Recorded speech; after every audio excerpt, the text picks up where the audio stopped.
How you doing? This is Sharon, and this is day 29.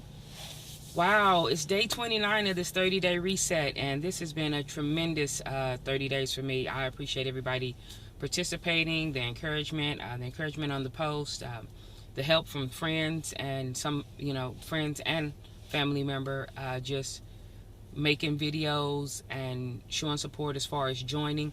I am excited to say that I know of two other individuals who are now doing spin-offs. Not like I'm the originator. There were 30-day resets before me. I actually got the idea from a pastor in Tulsa, Oklahoma, Apostle Howard. So this has been a really, really great time, a tremendous time for me, and amazingly so. It ends with a stronger meditation and a more disciplined lifestyle here at the end, which actually was the purpose, to create habits and remove habits that I did not want to travel with me, habits that were counterproductive, and look at things that worked in 2016, 15, 14, 13. Do they work now? Will they work in the future? You've heard me say that repeatedly, and because I want to keep our eye on the prize, and that's what we're looking at, positioning ourselves for the next season.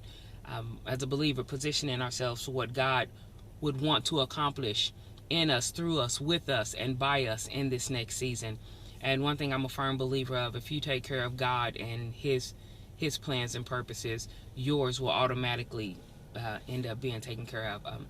But that's that. I want to go ahead and get to this part of this on day 29 of this 30-day reset.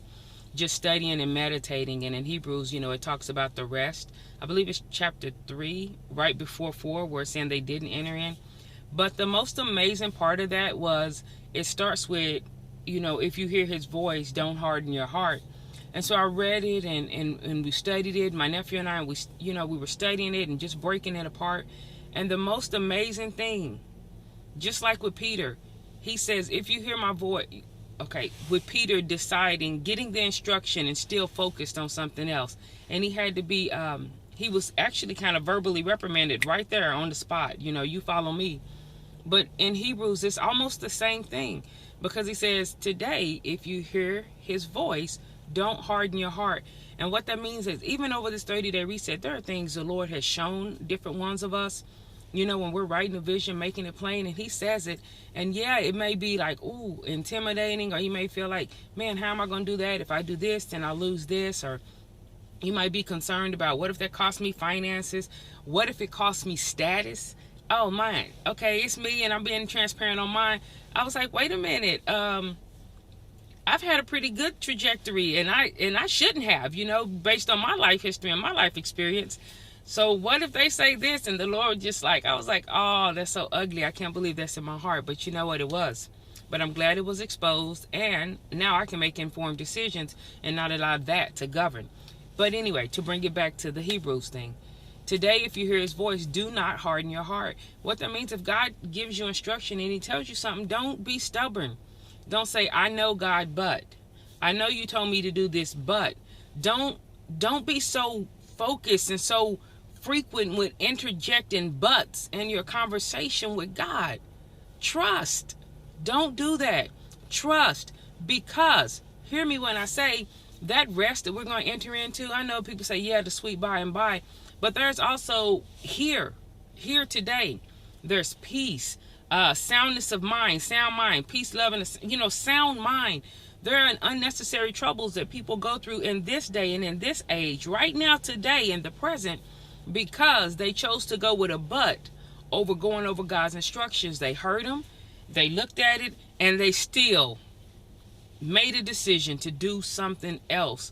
And now maybe they've troubled themselves, or now maybe they're in a relationship and it's just drama all day long. And now maybe they're saddled with emotional baggage and financial and mental weights that they did not have to be saddled with, and that's, don't let the tormentors do that to you. So today, if you hear His voice, do what He says.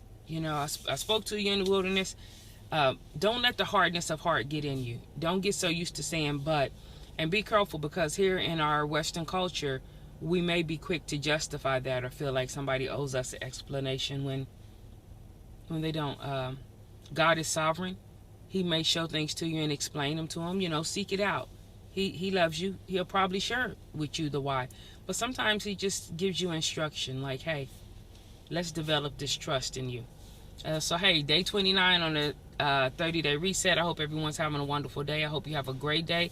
This is hump day, but I actually don't feel like hump day. I just feel like it's a great day. So, y'all be blessed. This is UCDI 30-day reset. We won't stop. I'm still the same Sharon. Don't doubt it. And much love to everybody. Grace, grace, grace.